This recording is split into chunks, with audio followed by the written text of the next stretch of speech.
लोकसभा अध्यक्ष ओम बिर्ला यांच्या विरुद्ध अविश्वास प्रस्ताव आणण्याची तयारी काँग्रेससह विरोधकांनी सुरू केल्याची माहिती मिळते। विरोधी पक्षाने राहुल गांधींना लोकसभेत बोलू दिलं जात नसल्याबद्दल काँग्रेसची नाराजी आहे। काँग्रेसनं खासदारांच्या स्वाक्षऱ्या घेण्याची मोहीम सुरू केली आहे।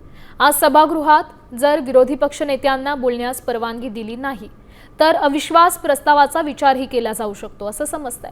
सध्या लोकसभेत राष्ट्रपतींच्या अभिभाषणावरील आभार प्रस्तावावर ही चर्चा सुरू आहे।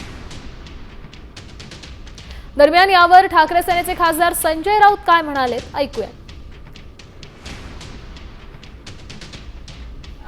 राष्ट्रीय सुरक्षेच्या मुद्द्यावर या देशाचे विरोधी पक्षनेते राहुल गांधी काही भूमिका मांडत असतील, त्यांना रोखणं, त्यांना बोलू न देणं हा एक प्रकारचा देशद्रोह आहे।